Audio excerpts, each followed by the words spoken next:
Do you want us to Oh, here unmute, I comes mean, to Shirley. mute ourselves? Do you want us to mute ourselves and take us off video? I think it works better. Are you having problems with reception? Am I cutting out? No, No? not And really. then I just admitted Shirley. Welcome, Shirley. I'm going to unmute you. Okay. And if you would like to join with, Yeah. oh, there you are. Yeah. Great. Yeah. Hi. Hi. Okay, well, we are just getting started, Shirley, and let's just go around. I don't know the configuration on everyone else's screen, but let's, I'll just introduce myself and kind of give a little outline of what I was thinking for this morning, and then we can all introduce ourselves. I'll try to keep an eye on the waiting room. There's still a couple of folks who signed up who are not here. So I know most of you, but my name's Tracy Sprower, and Deirdre sent an article, the article that I posted in the update, and that was in the registration from New York Times. She sent that to us, and Betsy and I, maybe in January, I hadn't been hired as the executive director of Met How at Home yet, but this was a subject that's definitely near and dear to my heart. And so, yeah, it's been a long time in the making, and I was able to do a lot of research around this topic of how to bring people home. So it's been really rich for me. So thanks for that, Deirdre. Thanks for getting us going. And let's go ahead and maybe just hear from everyone just real briefly, your name, where you live in the Valley, and why this topic is of interest to you. So let's start with Phyllis.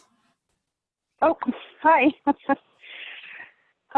Well, most of you know, I've had a couple of children die, and it was really important for me to not just let someone else take care of them after they were gone. They were still, their bodies were very important to me, to be the one that washed and prepared them and loved them, and it was hard to just let go of them, so it gave me time to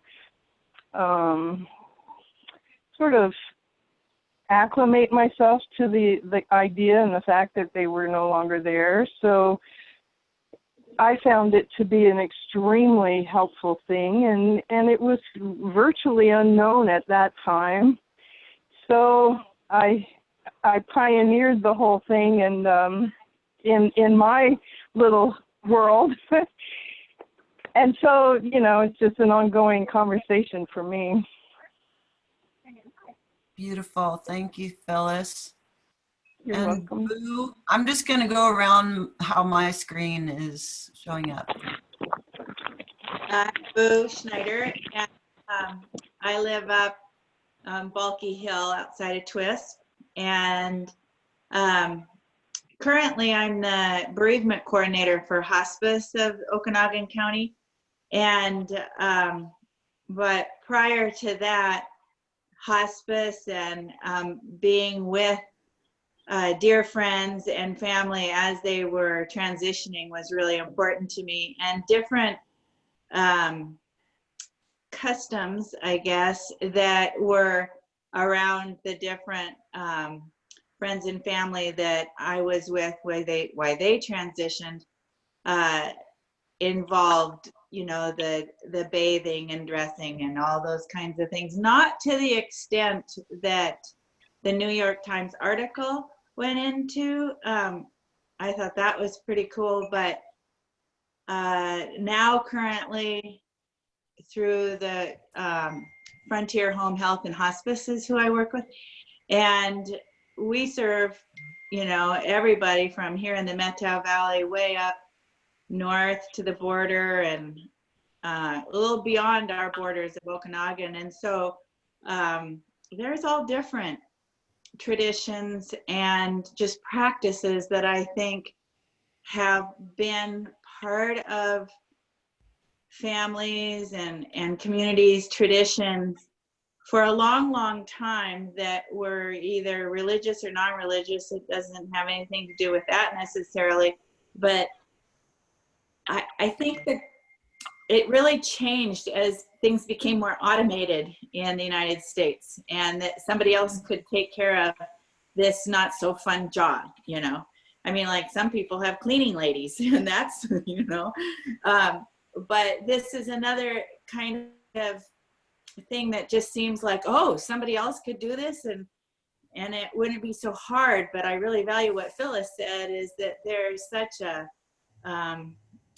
tenderness and you know, more time in the goodbye, in the physical goodbyes that are allowed with this. And I know our Native communities with some smudging and different prayers and drumming, it's really powerful.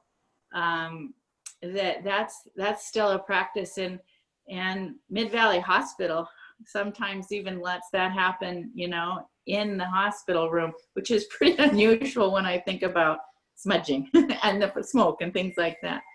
But I really appreciate the honoring of that. You know, if somebody wasn't able to be home, that they were able to meet really important needs at that moment. So anyway, I'm curious to hear more. Thank you so much, Boo, for that. Yeah, that's a beautiful introduction. Betsy, you are next on my screen. And just one quick second, I'm hearing like a chime or something. Phyllis, that might be on yours. Do you know if you can mute Oh, yours? sure. Maybe bird singing. I don't know. I'll go inside. Or just, there's a way to mute. You know? Yeah, I see it there. Yeah.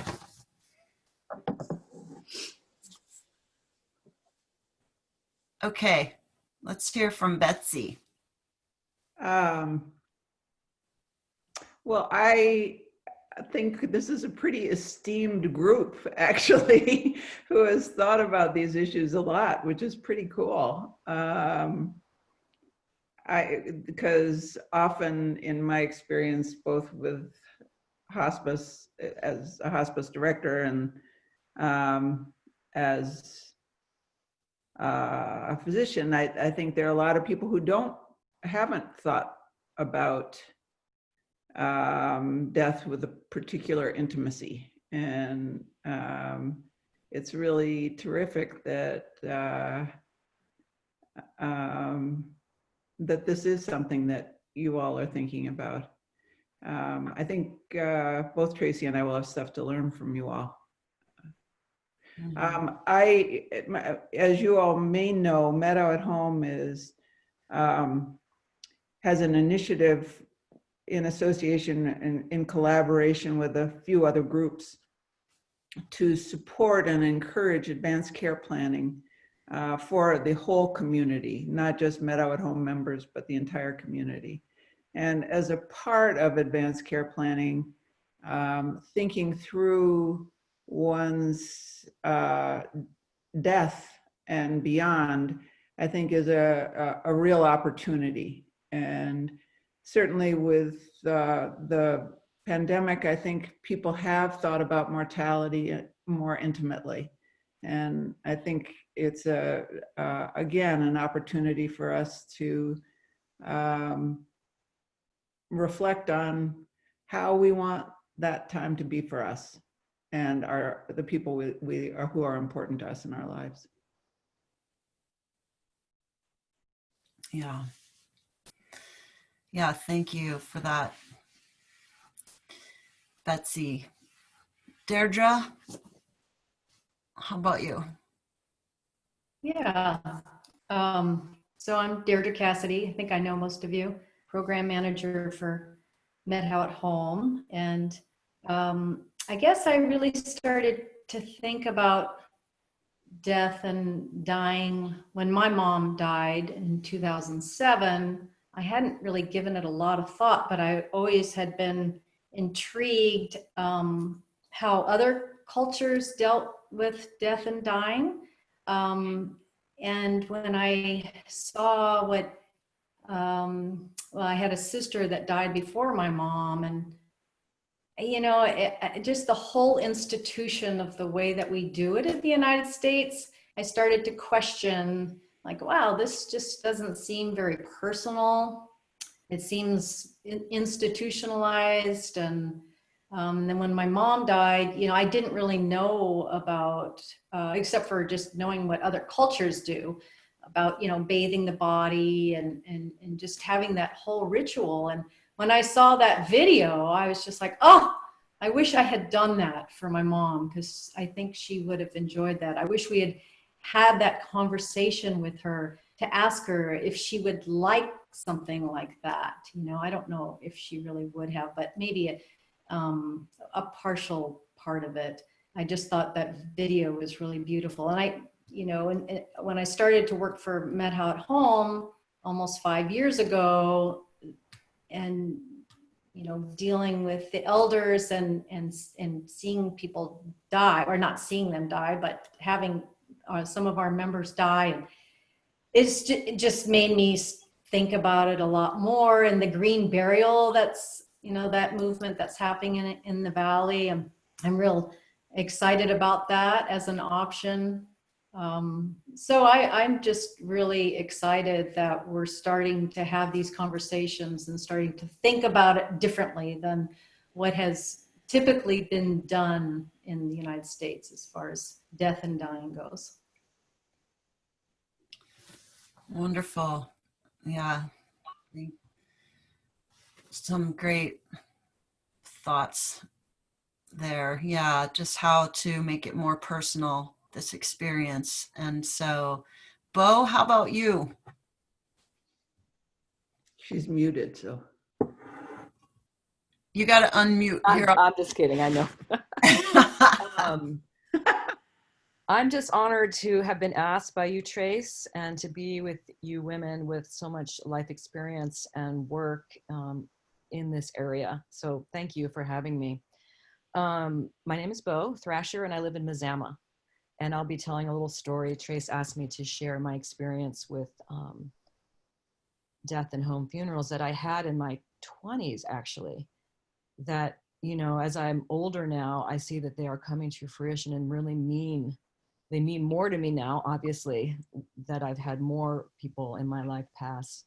And I've had a lot of experience with death, whether it's tragic or not, I've realized over the years. And so I'll share this in my story, but I've just really come to see that the wheel of life is a wheel, and death is devastating, and grief terribly sad. It's the other side of that wheel of birth, and we've honored birth for so many years, and now I'm interested in honoring the other part of the wheel. It's just a natural part of life, although the emotions are completely on the other side of birth. So thank you for including me, and I look forward to sharing my story in a little bit. Wonderful. Yeah, thanks for being here, Bo. And Shirley, welcome. Hey, hi. I joined at the last minute because I kind of didn't read the email that Deirdre sent out till the last minute, but I'm happy to be able to share with you all. I have two reasons really for being interested. I'm on the board of Cascade Natural Burial, and that's a nonprofit that's working to find a site in the MedHow where we can do green burials, an actual physical site. And so for that reason, I'm very interested in the culture around death and how we can change that and change that conversation, broaden it, just make it bigger, and include more options for people. And then the second reason that I'm interested is because I'm the main caregiver for my mother, who is going to be 89 next month. And I sort of imagine that she's going to die in the next year. She's going downhill pretty fast. And when I start to, think about, imagine the scenario, I go, oh, what am I going to do when I walk up to her house and she does not answer me when I say good morning? And I'm not sure. So I am very interested in getting more information. I mean, I don't know much. I have been reading, I swear, every article that comes up on the search, about new ways to deal with dying in North America. And I've learned a lot. But still, when it comes right down to it, it's like, okay, hold it. What am I going to do? How many days do I have? Where do I get the permit to transport? I'm just wanting to check on all that stuff. And it sounds like this is a group of people that might know a lot of those things. Oh, wow. Yeah. Thank you so much, Shirley, for being here. I'm so glad you are joining us here. Now I'm realizing, oh yeah, I talked to Shirley on the phone. And I've been in a meeting for the natural burial group with you as well. And yes, I do want to talk about those logistical things on this call of what, how we can proceed once someone dies and where you're going to call and all that kind of thing. But I do, I'm loving the richness of everyone's sharing. And so I thought that we could also just kind of keep going in this why home funerals, and maybe think of, as Bo has been thinking of, a story of something. And I have a story. I've told it a lot, but the reason why I'm passionate and interested in this is I was in New Zealand when I was 22.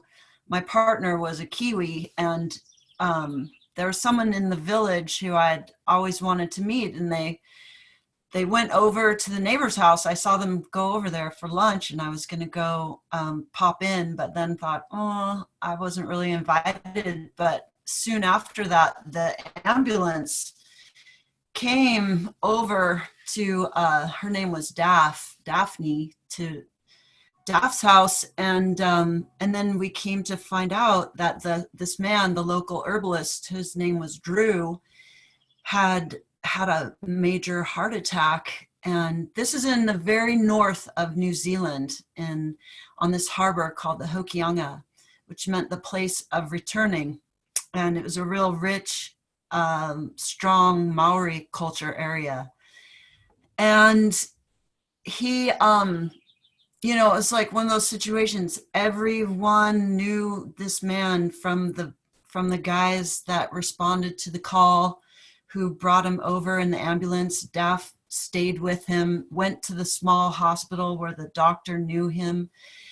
And he didn't necessarily have an advanced care plan, but he was still cognizant and speaking for himself. And he was trying to tell the doctor, like, I don't want this particular treatment or drug. And the doctor didn't really allow him to have his say, and then went into, he gave him some sort of an injection, and then Drew went into a major cardiac arrest and then didn't survive. And but he had earlier spoken with the queen of the Marae, and the Marae is like the community of the Maori, that particular tribe, and their longhouse.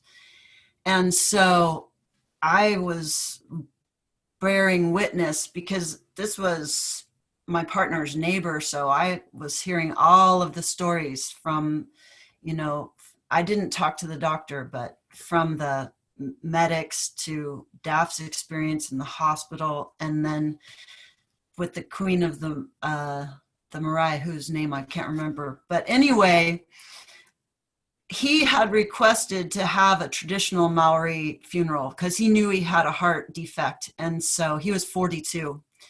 And so then I just got to bear witness to this incredible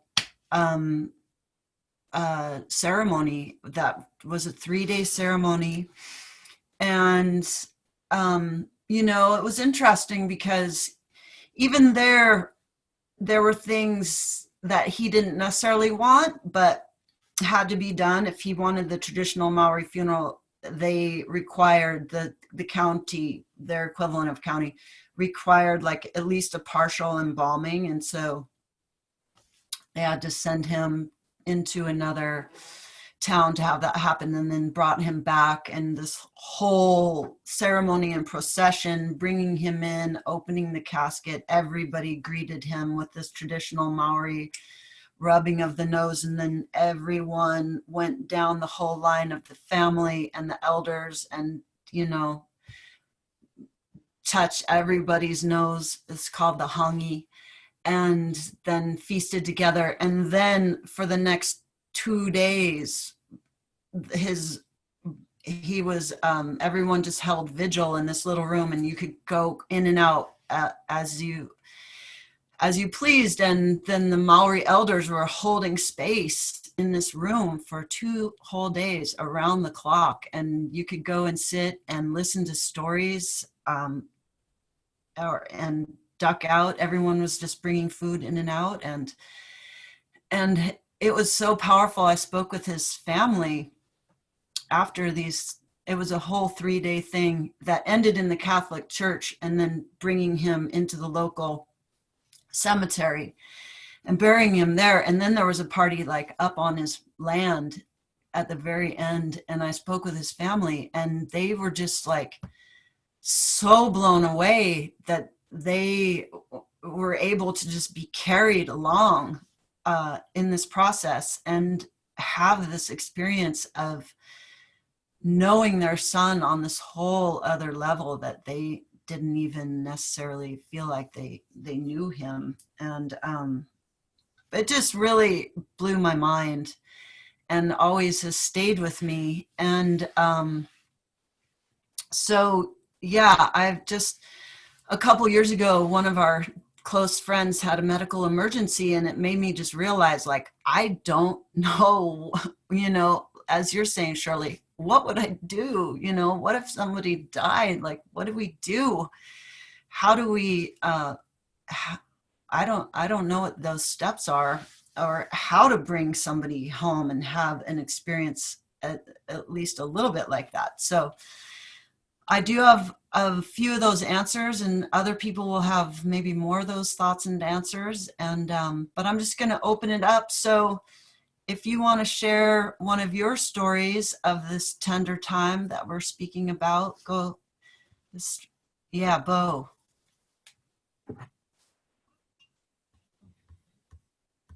Okay, thank you, Trace. I wanted to go next because I feel like my experience is similar to that. Before moving here, I was living in Bellingham working at a Waldorf school. And if you're not familiar with that, it's Rudolf Steiner is the philosopher that started the Waldorf School in biodynamic gardening. And his philosophy is anthroposophy. And they have a similar belief as Buddhists that the soul does not leave, takes 3 days to separate. The 3 days of the dead is a Tibetan ritual. And similarly, so do anthroposophists. And so I think I was around 25, and one of my students was 14, and she was tragically killed in a car accident. And both her parents were involved in anthroposophy in the Waldorf School in our community. And to me, this was completely, I didn't know anything about it, but what we did, what her parents did and the community did was they had a home, and they were able to put Ivada's body, and it's legal to do this in Washington, on ice. And we set up a room where her body was covered because she was in an accident, but beautifully covered. It was beautiful. There were pictures of Ivada.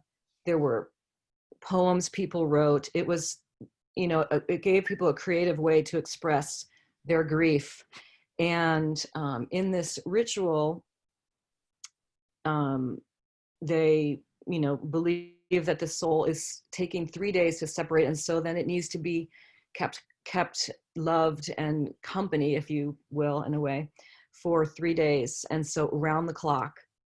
And so we all took turns being with Ivada, and that gave us this really holy moment to be with Ivada and feel our shock and our sorrow and come to some sort of healing, and not only for ourselves, but as a community. Many of my students came in, and for them, death was fearful, right?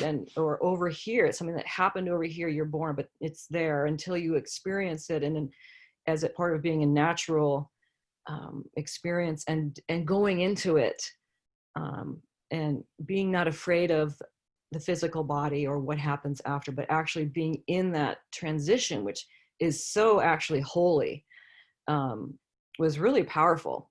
And so that happened for 3 days. And I have this really interesting story that I'll share quickly. I gave Ivada, she was a Buddhist, a little Buddha statue, and it was up on the shelf where she was. And I took like the middle of the night shift because I was young and had no kids.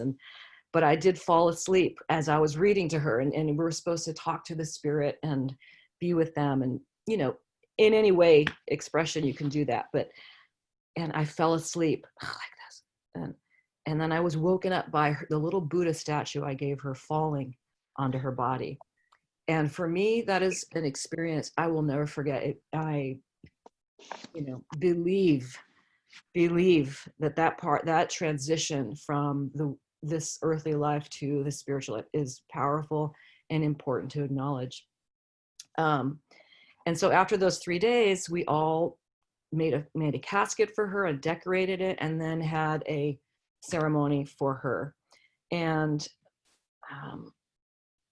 just the expression that the community was able to come together and heal together and grieve together and support the parents in this tragic accident was absolutely incredibly powerful for me to witness, and beautiful. And I think that this experience and a few others I'll share briefly have really settled into myself. And now that I am of an age to experience death, I have those things to draw from and can feel compassion for others and hope that we can change those rituals a little bit to make them more normal. Like Phyllis, you said, I'd love to hear more about your experiences with your dear children, and that you were the one that, you spearheaded that. And I would love to hear more about your experience at some point. I've had another experience when my mentor at the school died. She was older, maybe 65, well, older than Ivada. And she died a beautiful death with cancer. And it was very different than the tragic loss. And I was able to, again, her body was also on ice. Those were her wishes. She was an anthroposophist. She had that all laid out. And people washed her and dressed her and decorated the room. And she had wishes that we sing. And so there was lots of singing and food and joyousness in her, I don't know what you call it, but anyway, celebration. So those experiences have stayed with me. And when my mother died, I don't know, I was like 8 years ago, I wanted to say, Dad, can I sit with Mom? Can I sit with her? And he didn't, right? Like, what do you mean? I said, can we just dress her and sit with her? Because very often I think the coroners come and take the body away quite soon. And that period to me is so important for grieving and healing and connection, and for the spirit that is going elsewhere, to have that connection. And, he was able to let me do that for 5 or 6 hours. And my brother said, like, I'm not going to touch that, my mom's body. And I said, come on, Mike, like it's okay. Let's do it, you know? And so, and I never would have been able to do that if I hadn't had that experience taught to me years ago, that was living in me that I didn't know was. And so we were able to do that. And with my mom, and I got to sit with her for 6 hours, very, very powerful. And I hope that we can bring this, and have this experience be available to other people. And we can start right here in our valley with all the resources and the experience that just is right here on the on the screen. So just thank you for listening, and thanks for the opportunity to be here. I'm really would like to continue being a part of what the next steps are in our valley to bring this awareness and these different types of rituals and beauty to death. So thank you. If you have any questions or anything, you can email me or ask me now, or anyway, thank you.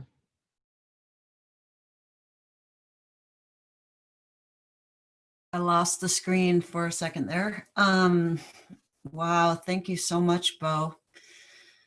That's such a rich and beautiful experience that you were able to have. And I want to just welcome Kathy, and I'm gonna unmute you, Kathy, so you can just introduce yourself. Welcome to this conversation. We're all sharing if we've had an experience, or you can share or not, if you have had an experience with being with someone in that tender time after they've died. And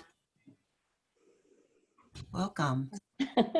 Thank you. I'm sorry I'm late. I was late coming in.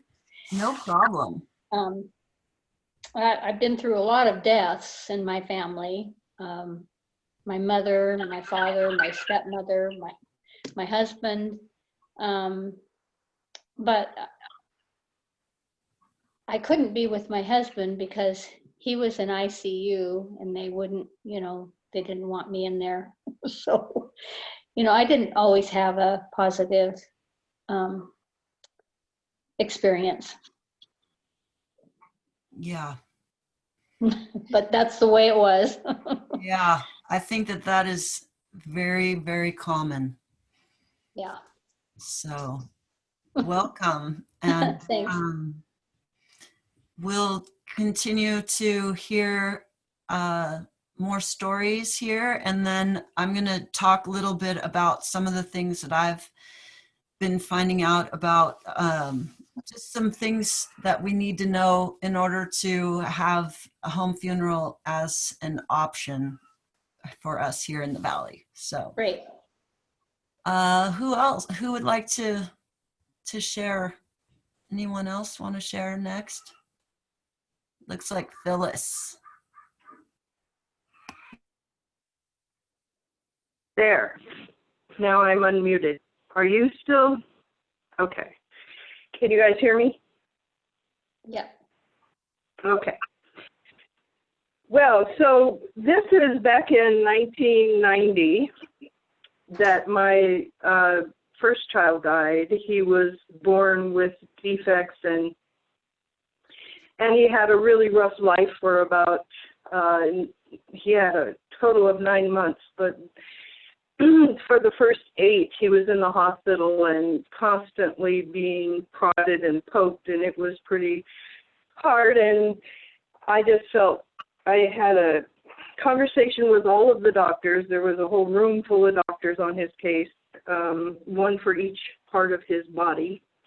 And they all finally agreed that it would be okay for me to take him home, which I did, and he had a lovely 1-month life of no longer being, I would call it mistreated, to just check his vitals and take his blood and do all these things that they do. So in the end, they did promise me a room if he, for when he did die. And so we went back into the hospital for him to die.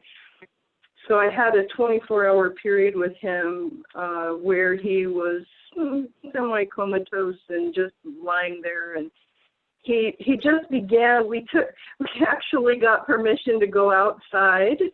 So we pushed him out of Children's Hospital into a courtyard, and the moon was full, and his whole body just absorbed the moon. He started to look like alabaster. It was so amazing.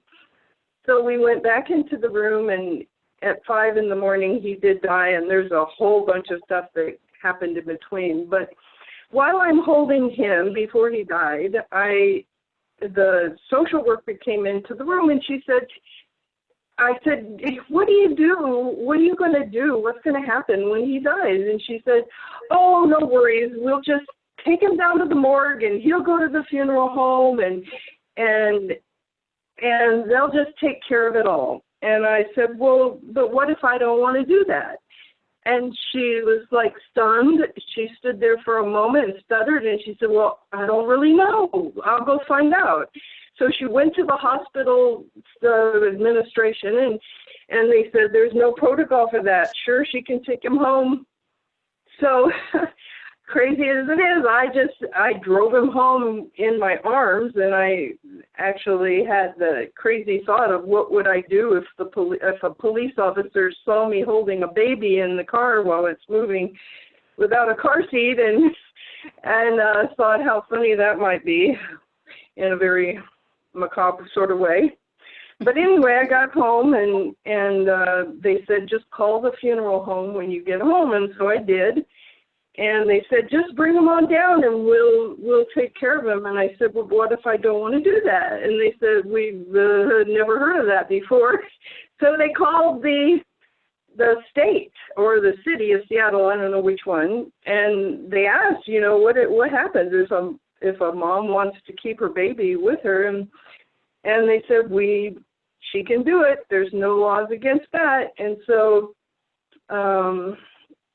I did, and we had this beautiful basket with a beautiful blanket someone had brought and flowers everywhere, and he laid in that basket on my bed in my room, and his sister, who was 18 months old, trying to play with him with toys, and it was all surreal. But as I watched him, his body began to deteriorate. His lips began to dry, and you could just see that there was no life in there. And in seeing all that, it gave me time to absorb the idea that he's really not in his body anymore. And to be able to do that comforted me in a lot of ways. And it was unheard of, I guess, at that time to do something like that. So I guess that's really my story. I don't know how things have changed. That was, like I said, in 1990, and I'm sure things are more open now. But I physically buried him with my own hands, dug the hole and made the casket and did everything. And all of that is such a cathartic experience, where you're grieving and able to see it in real time, and it changes you. It sort of leads you into the acceptance of them not being in their body. So that's one of my stories. I have a daughter that died tragically in a car crash, so that's a completely different experience. But anyway, I also did that with her. That's my story. Oh, Phyllis, thank you so much for sharing that. It takes a lot of courage to just, as you say, to forge your way in a moment like that. And that says a lot about who you are. And yeah, I love hearing that from both you and Bo, this power of creativity in that kind of a moment, and the beauty, I think that is really important. And as Boo was talking about, the drumming and the smudging at that time, and just whatever is making, whatever is meaningful to ourselves or to the person, I think is the important thing. Bo, did you raise your hand? Yeah, I did. I just wanted to say, Phyllis, thank you so much for sharing that beautiful story. And I really appreciated what you said about the time. You know, it gave you the time to accept that your son was no longer in his body. And I feel like that is a really powerful experience. I can't imagine it with my own child, so I'm sorry. But I just, yeah, that's really a very important part of, I think, natural funerals, and letting death become more natural part of our lives, even though it's as devastating as it is. So thank you for sharing that. Yeah, thank you. Betsy, you have to. I think it is important to remember that, you know, different traditions have served people in death over time and are still valuable for some people. The Jewish religion has a very prescribed timing for things to take place. The Catholic religion doesn't have that, but it certainly has ritual that around death that is very important. And I think the thing that I'm hearing from both Phyllis and Bo is that what is right for an individual is different, and honoring that is really important. And how rare it is that people actually articulate those things that are unique to them. The anthroposophists, I think, it's terrific to have it laid out for you. If you're a Buddhist, it's kind of laid out for you. Phyllis, you forged your own way incredibly beautifully, and how wonderful is that? My parents both had religious traditions. One was Quaker, one was Jewish. Both of them were atheists. Really did not believe in something after death, that they believed they returned to the earth. And they both died at home with me, and which is what they wanted.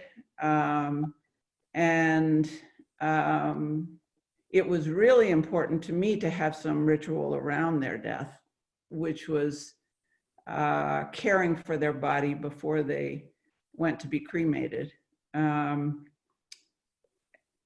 Which was their choice. And, you know, one thing I learned is that it's really a lot easier to care for a body if you have a partner with you. So when somebody has just died, they are likely to be limp and floppy, and and often they're sticky. And as you bathe them and dress them, having someone with you to help do those tasks makes it a little easier. And my parents always had baby powder under the sink, and it made getting them dressed infinitely easier. Dealing with sweat and urine and stool from a 90-year-old is different than a baby. And I was fortunate that none of that was particularly difficult for me. But I think anticipating that stuff might happen and might be there is worthwhile, so that if as you take care of this person about whom you care deeply, you're able to do it with the love and respect that you want to share with them. So, and my parents, I sat with them like for several hours. I had my brother help me bathe my father, and my husband helped me bathe my mother. They were both not, I mean, we're fairly not, ritual, it was never part of our family and never part of our traditions, but it was important to me because of work that I'd done to have some recognition of their death. And we did end up having a service, a burial service at on some family land in Maine, where it's legal. Phyllis, I won't ask you where you buried your kids because I think at this point that would not be legal in the state of Washington, but we can talk about that. In Maine, it is legal. I'm sorry, what wouldn't be legal now? To bury your children on your own land. In Maine, it is legal, and different states have different rules about this. And I could have actually buried their, they would have been thrilled to have been buried whole in a something that had been dug ahead of time. But that, we hadn't planned that. So their ashes were what was buried on our land in Maine. And burying ashes is legal in the state of Washington. But I think the key is anticipating a little bit about what's, I mean, Phyllis, that you freelance this is just astounding. And that the institutions around you didn't thwart you is wonderful. That they, in essence, supported you to do what you needed to do. Because it's easy for things to go awry. And that's why planning and the things that Tracy has to share with us, I think, is so important.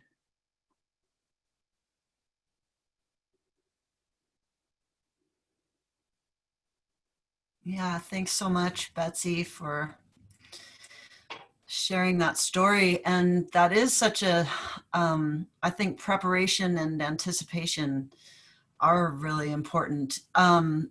Unfortunately, Rose, I'm not sure of Rose's last name. He works, or they, I'm not sure if they work at Glover Street, and they're a death doula and have experience with this and with home funerals. And so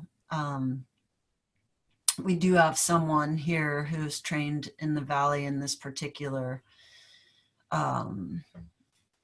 carrying someone through this whole transition and helping to hold the space and help with the logistics and to help to align whatever is happening with what is going to be meaningful to both the family and the person in their passage and transition. So I think it would be great to have more of these conversations, and we can start to bring other people in to talk to us as well about some of those aspects. But and any other stories? These are just, I think it's so rich to share these stories. It's oftentimes that we don't necessarily share these stories. And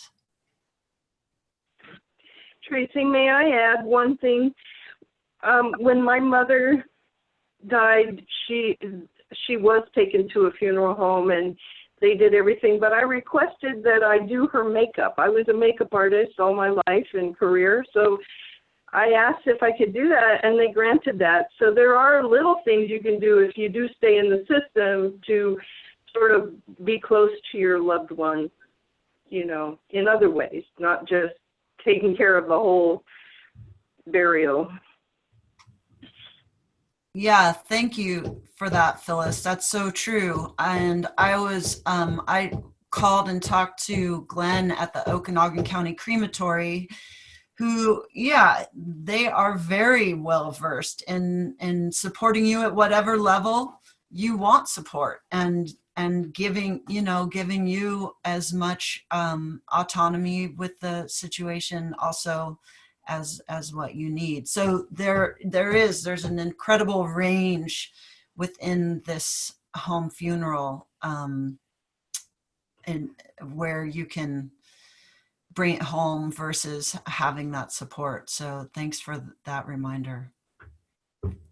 Yeah. Anyone else have anything that they would like to share before we kind of start talking about some of these logistics?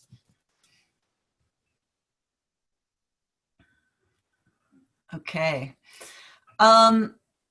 Yeah, so I was curious about the legalities and some of these logistical things to think about in carving this tender time and bringing people home. And so I talked to Dave Rodriguez, is our coroner, and the law in Washington is that you do have to reach out and speak with the coroner, but he is very willing to work with people, especially if he knows that people have the support that they need to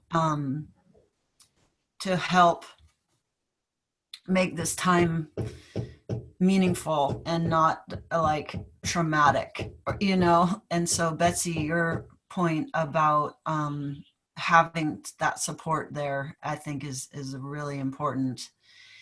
And the Washington state law says that we have 24 hours to dress and anoint and like hold that vigil, or as seen as appropriate by the county. And so there's a lot of leeway in the county, and what the county ruling says is that you have to contact either the coroner or a doctor to have the death certificate, to have all that starting, to be recorded or whatnot. You have to contact them in an expeditious manner, and then we have a responsibility to what's the word I'm looking for, to basically be sure that our loved one's body is either buried or cremated or put into refrigeration in a reasonable amount of time. And so that gives a lot of leeway. And Dave Rodriguez said, he works with people who have a lot of different spiritual beliefs. And so he always is wanting to work with people. And basically he is there to support. And so, especially if he has relationships built up with people, he's very willing to work with people, to give people more than that 24 hours. He wants to know that people are being responsible, keeping the body on ice, and that kind of thing. And the county they were incredibly helpful. Even if you lose someone suddenly on a weekend, they will work with you to release all the paperwork and get you the permits so that you can transport someone yourself. I was waiting to hear back from Glenn again at the Okanagan Crematory about, the details of how to transport someone, because if someone is going to be cremated, then you can get one of those just cardboard boxes from the crematorium, and you need a body bag. And so, but yeah, he is willing to work with you on all that. The closest place to buy dry ice is Oxark in OMAC. So basically, you know, it's going to take a village, right? If somebody we love, or for our own selves, if we want to have a home funeral, it's going to take extra support.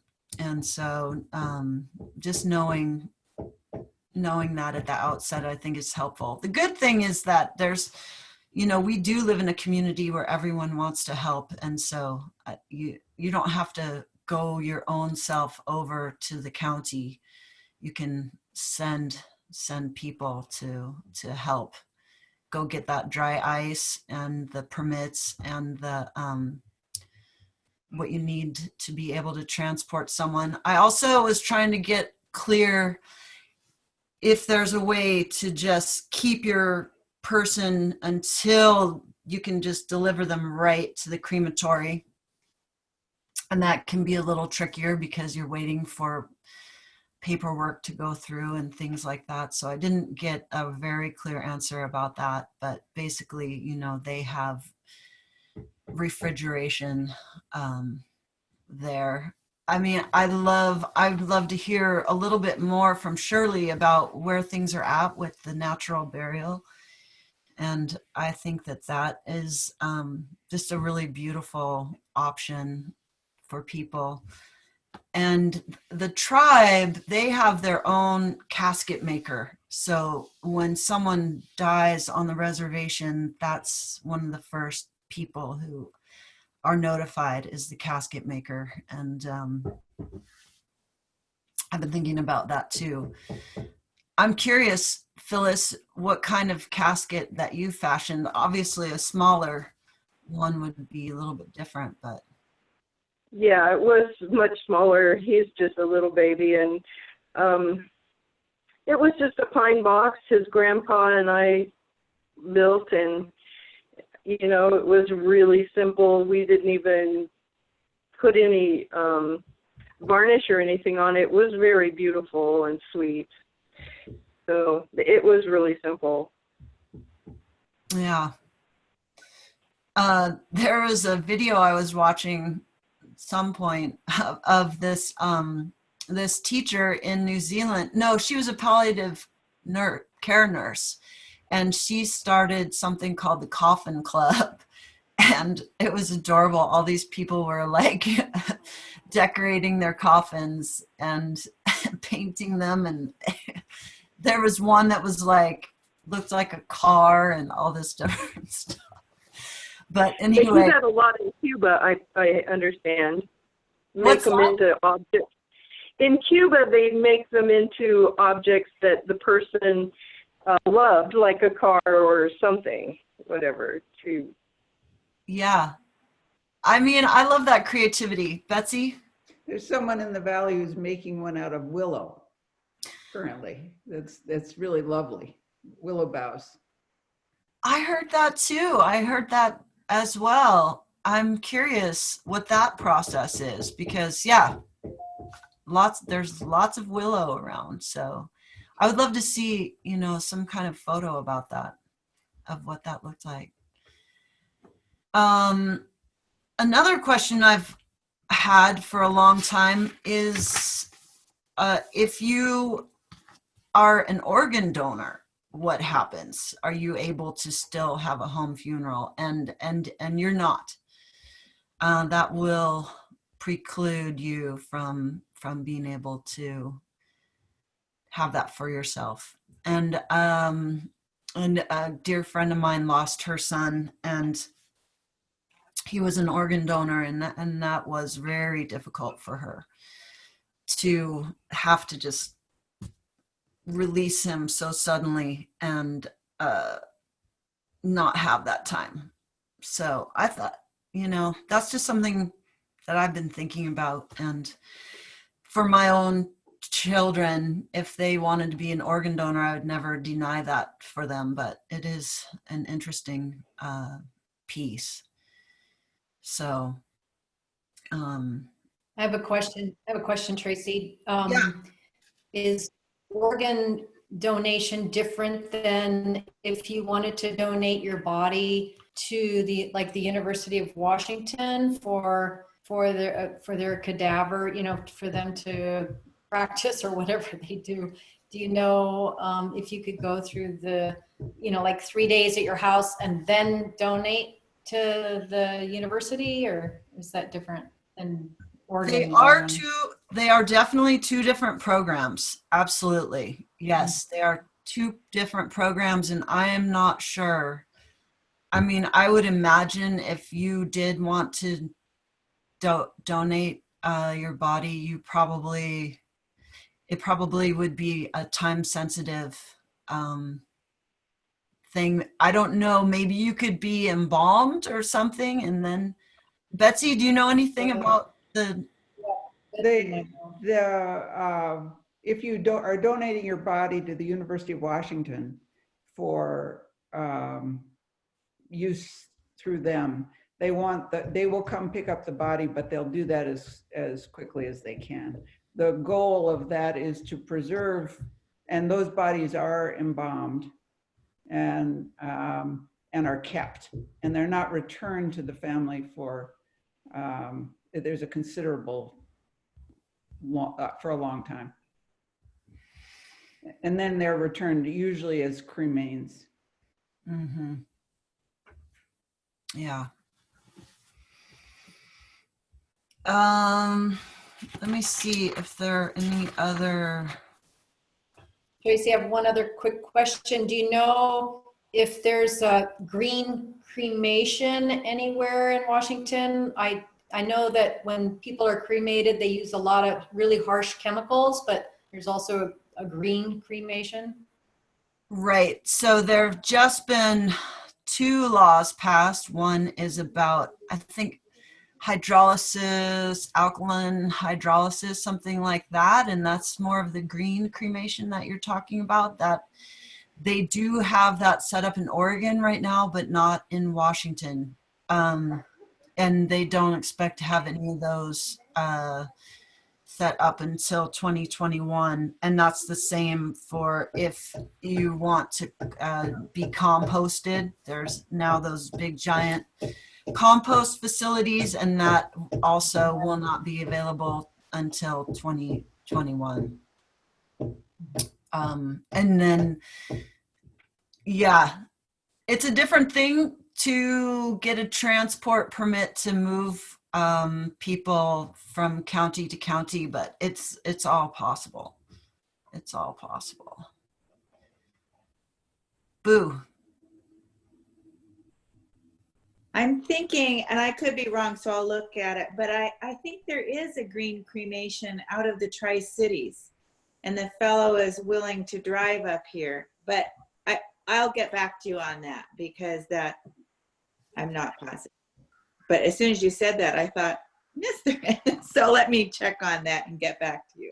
Okay, that's good to know. And I think there are maybe different kinds of crematories, you know, maybe I know that the alkaline I don't know what it's called exactly. There's one that's done by water, and that's less putting less carbon, and just whatever is going to come out of our bodies, all these heavy metals and things that we've absorbed through our lifetime, winds up in the atmosphere in the regular cremation process. And so, yeah, I'd be interested to know more about that. Thanks for bringing that up, Boo.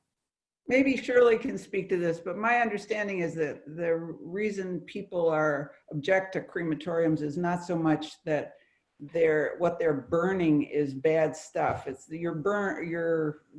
crematoriums are very high heat to incinerate the body, and there's the concern about both the carbon of producing that high heat and the potential for whatever, as you were saying, Tracy, whatever toxins we have in our bodies, like mercury in our fillings, if we still have those, or whatever being put out into the atmosphere.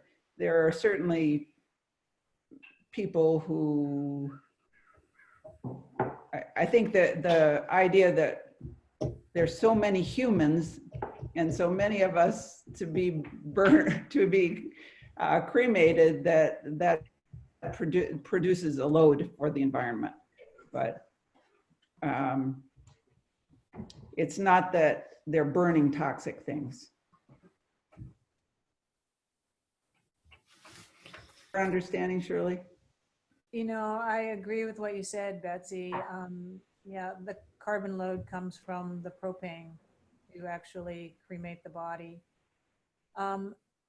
We haven't mentioned, there is a green cemetery down in Goldendale that, you know, so you'd have to get the permits to transport over county lines, but and call ahead. But I mean, that is an option.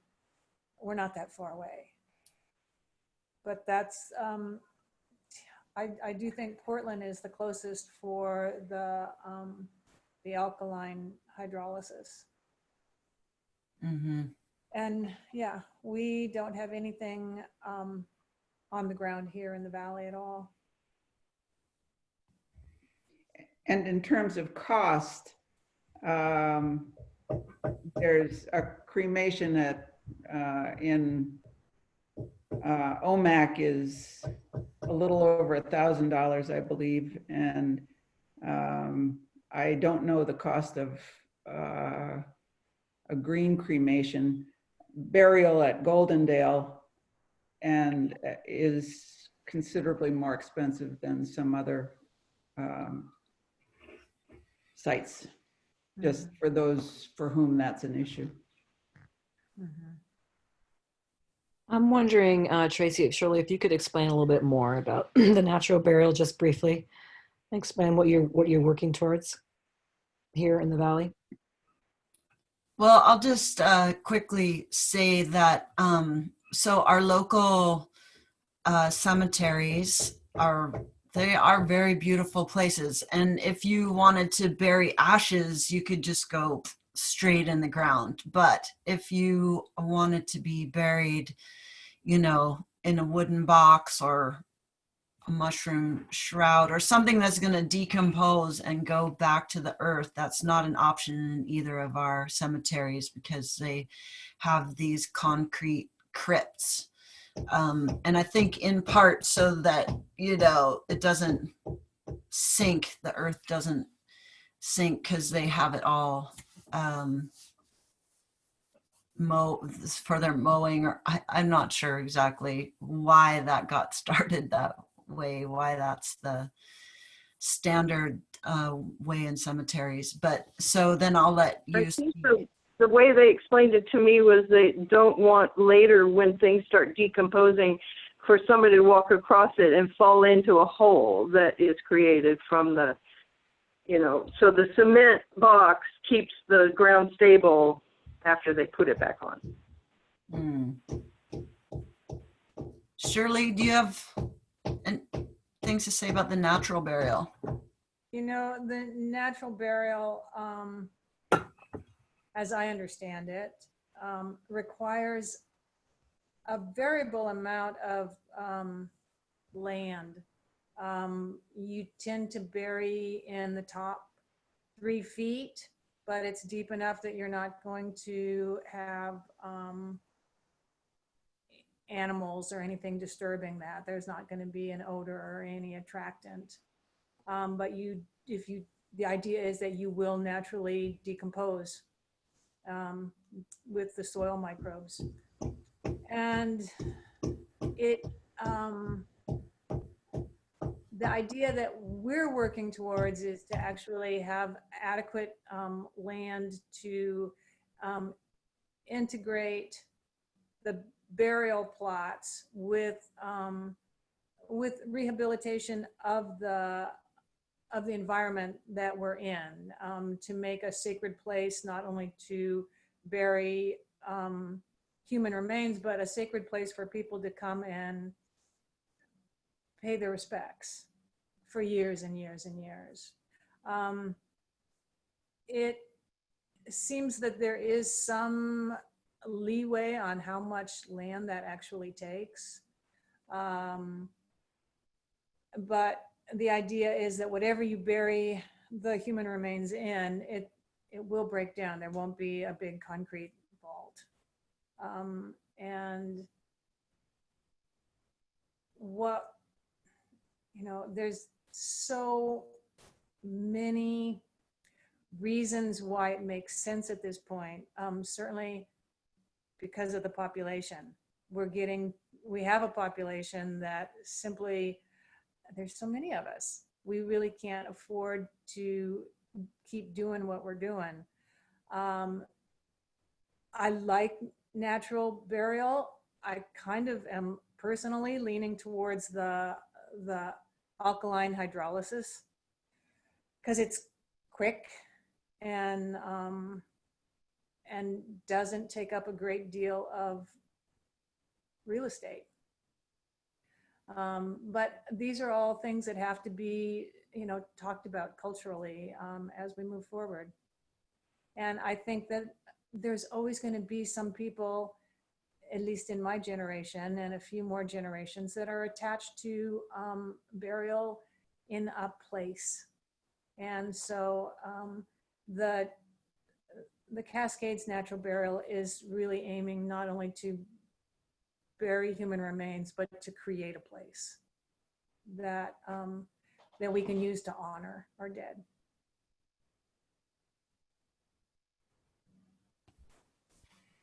Yeah, thanks so much for working towards that, Shirley. I think that it is a great possibility, and I do like that most natural burial grounds are also sites of reclamation and oftentimes part of a greater land conservancy effort. So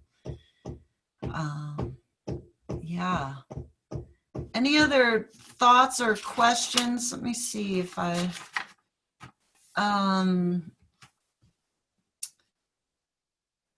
one thing to think about right now is also with the coronavirus, and that obviously it's really changes the way that we are able to come together and gather. And also, if somebody does die of the coronavirus, then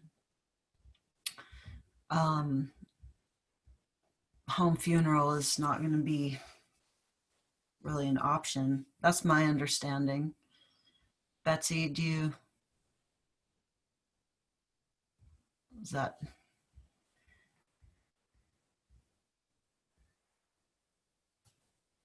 In terms of the guidelines from WHO about how bodies should be handled after death, home funerals are not really an option. Right. Yeah.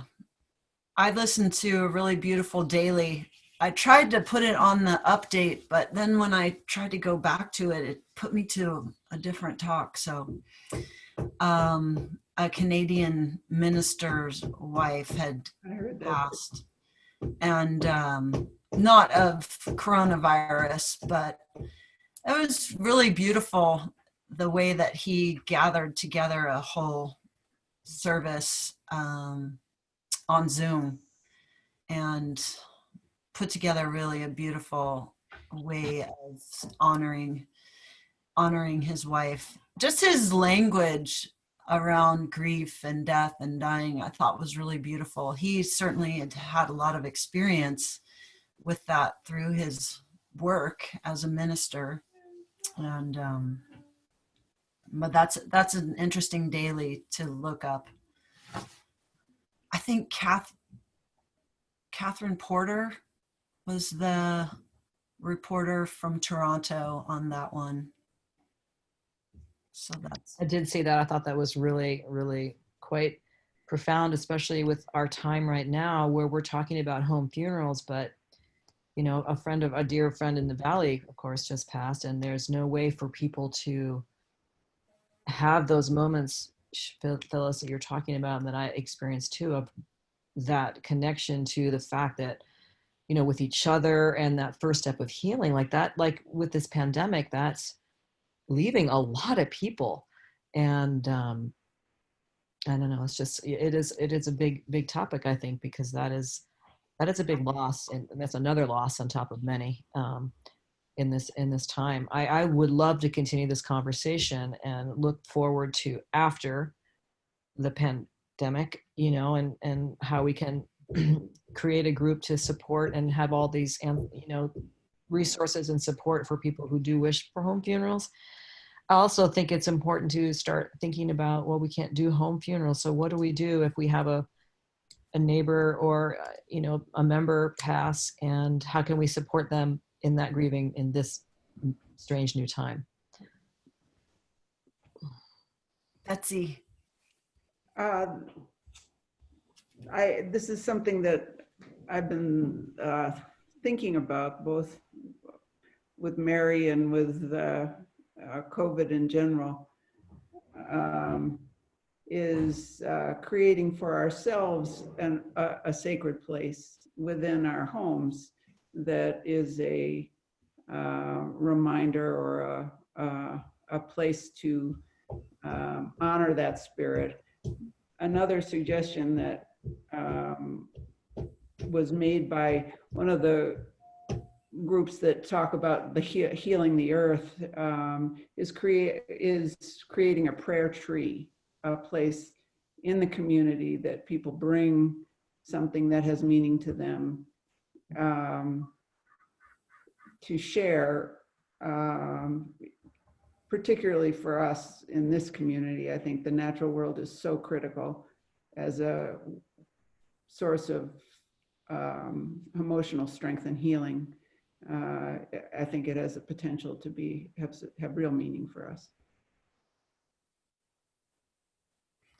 I love that idea, Betsy. And I'd thought of that, before as well. In Japan, they make those little rice paper flags and hang them around. And so to have a tree maybe where there's like a waterproof box with those little prayer flags that people could fill out and put up there and hang in the wind, that can over time just decompose. I think that's a really beautiful idea. And also, as you say, to have a sacred place within your home. I know that, when we lost my sister-in-law, we built a huge altar for her. She was an organ donor, so we didn't have time with her physical being, but we did carve out, those days between the time that she died and when she was cremated. And we did a ceremony during her cremation time. And that's another thing that can be done either at the crematory or distantly. We didn't do it at the crematory, but we had everyone around the whole world, because her brother lives in Bali, and they have some very interesting traditions around death, and but where we all held vigil during that hour of cremation. That was really powerful.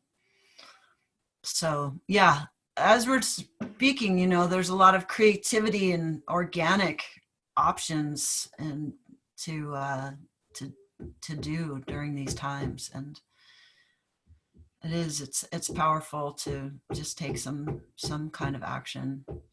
Yeah, like organically, Bo and we felt called to send a playlist with Kelly McMillan. Basically, we were all on a walk and wanted to sing to Mary, and then we wound up just putting together this playlist, and we didn't realize she was going to pass so soon, so quickly. And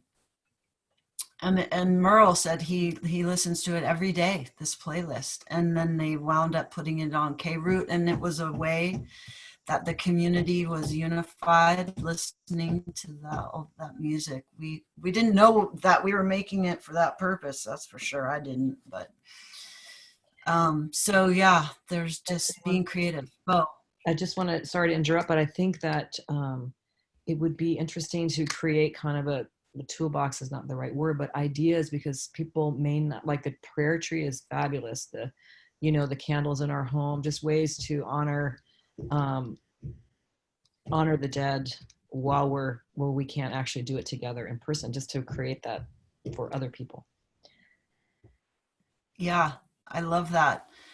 I think this is a wonderful conversation. I'm excited to see what might come forth from this, and I'm excited to see more resources, because I do think I've talked to a few people who have lost people suddenly, and at that moment, this is a moment of such deep emotion and trauma. This is not a good moment to try to be doing research and things like that, and making these decisions. And so the more that we can have these conversations, have people put things down in writing and do some thinking, and also know who's available and who wants to be of service at those moments of time. So Shirley, now you see there's a group of people here that that will get more of our information out and around, and that you can reach out to. Betsy. One last thing, I feel like I'm talking too much, but I think that just like with advanced care planning, if we have wishes, if we can make those wishes clear to the people who follow us, it is such a gift, so that there's what has meaning to one member of a family may have no meaning to another. Like Boaz, you were talking about your brother. I'm sure he was appreciative of what you offered him, but there are times when there's conflict, and if we have a clear message to those who follow us for what we want, I think it makes their lives so much easier, and it's much easier to create unity at a time when that is so important for healing. So That's so true. And I'm so grateful, Betsy, that you, along with Sheila and a handful of people in the Okanagan Palliative Care Initiative and Lookout Coalition, are working towards helping us here in this valley to have the education that we need to make all those decisions, and some accountability to get those advanced care plans in place. Yeah, it was interesting talking to the coroner. He said, you wouldn't believe how little thought people put into this. Even people who have had a terminal illness for years, the families won't know what their wishes were, and there's all sorts of conflict that erupts around that. So yeah, I'm so grateful for this for this conversation today. It's 11:59. Any last thoughts or questions? And I definitely will capture everyone's email, and let's stay in touch. I'm recording this, and we'll put it out there and see what happens next. thank you, Tracy. Thanks, everybody. Yeah, thank you very much. This was time well spent. Yeah. Great. Thanks so much. Thanks, Kathy, for being here too. We didn't hear too much from you, but okay. Blessings, everybody. Okay, thank you. Take Thank care. you. Thanks. Bye. Bye.